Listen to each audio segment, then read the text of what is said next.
নাহমাদুল্লাহ তাআলা ওয়া নুসাল্লি আলা রাসূলিহিল কারীম আম্মা বাদ। দর্শক শ্রোতা, মহিমান্বিত মাস রমজান উপলক্ষে সময়ের মাসব্যাপী আয়োজন ইসলাম ও রমজানে আপনাদের স্বাগত জানাচ্ছি। আমি জাকারিয়া হারুন। আজ আলোচনা করব রোজার কাজা, কাফারা ও ফিদিয়া কি। রমজান মাস মহান আল্লাহর অনন্য নেয়ামতে পরিপূর্ণ। বান্দা তা স্বচ্ছন্দে পালন করবে, তবে মানুষ মাত্রই ভুল করতে পারে বা সমস্যার সম্মুখীন হতে পারে। রমজানে কোনো কারণে কেউ রোজা রাখতে না পারলে বা রোজা পালন করতে গিয়ে কোনো ত্রুটি হলে অথবা রোজা রাখার পর তা ভেঙে গেলে তার প্রতিকার স্বরূপ ইসলাম যে বিধান দিয়েছে তাকেই রোজার কাজা, কাফারা ও ফিদিয়া বলা হয়। রোজা রেখে কোনো ওজরের কারণে ভেঙে ফেললে তা পরে কাজা আদায় করতে হয়। রোজার কাজা হলো একটি রোজার পরিবর্তে একটি রোজাই রাখা। কাজা রোজা রমজানের পরে সুবিধামতো সময়ে আদায় করা যায়। সব কাজা রোজা একত্রে আদায় করা জরুরি নয়।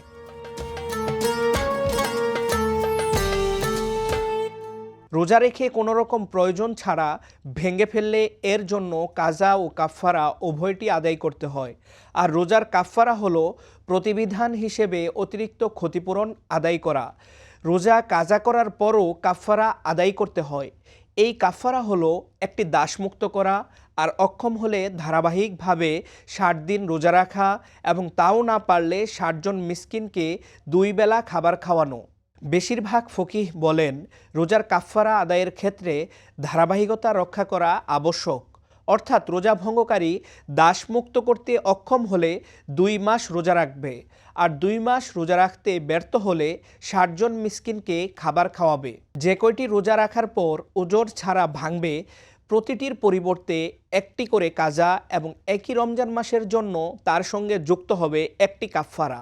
অর্থাৎ একটি রোজা যৌক্তিক কারণ ছাড়া ভাঙলে তার জন্য কাজা ও কাফারা হবে 61 রোজা, 2টি ভাঙলে হবে 62 রোজা, 3টি ভাঙলে হবে 63 রোজা। কাফারা 60টি রোজা একত্রে ধারাবাহিকভাবে আদায় করতে হয়। কারো যদি কাজা কাফারা সহ মোট 61 বা তার বেশি হয় তবে কমপক্ষে 61টি রোজা একটানা আদায় করতে হবে। কাফারার রোজার মধ্যে বিরতি হলে বা ভাঙলে আরেকটি কাফারা ওয়াজিব হয়ে যাবে। অর্থাৎ 61টি রোজা পূর্ণ হওয়ার আগে বিরতি হলে পুনরায় নতুন করে 1 থেকে শুরু করে 61 রোজা পূর্ণ করতে হবে। যে রোজাগুলো রাখা হলো তা নফল হিসেবে পরিগণিত হবে। কোনো গ্রহণযোগ্য উজর বা আপদের কারণে ভাঙতে হলে তা ক্ষমার যোগ্য। নারীরা বিশেষ বিরতির সময় বাদ দিয়ে ধারাবাহিকভাবে আদায় করবে। শিশু নাবালেগ অবস্থায় রোজা রাখা ফরজ নয়, তবু তারা নিজেদের আগ্রহে ও বড়দের উৎসাহে রোজা রেখে থাকে। এ অবস্থায় তারা যদি রোজা রেখে কখনো ইচ্ছায় বা অনিচ্ছায় রোজা ভেঙে ফেলে তাহলে তাদের কাজা বা কাফারা কোনোটিই প্রয়োজন হবে না।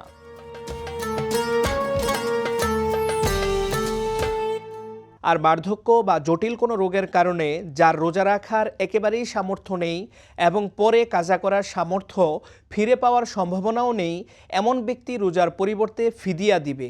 ফিদিয়া হলো প্রত্যেক রোজার পরিবর্তে একজন মিসকিন ব্যক্তিকে 2 বেলা তৃপ্তিসহ খাবার খাওয়ানো বা এর মূল্য দেয়া। একটি রোজার পরিবর্তে একটি ফিদিয়া ওয়াজিব হয়। মনে রাখতে হবে, পরবর্তী সময়ে ওই ব্যক্তি যদি সুস্থ হয়ে রোজা রাখার মতো শক্তি ও সাহস পায় তাহলে তার আগের রোজার কাজা আদায় করতে হবে। তখন আগে আদায়কৃত ফিদিয়া সদকা হিসেবে গণ্য হবে।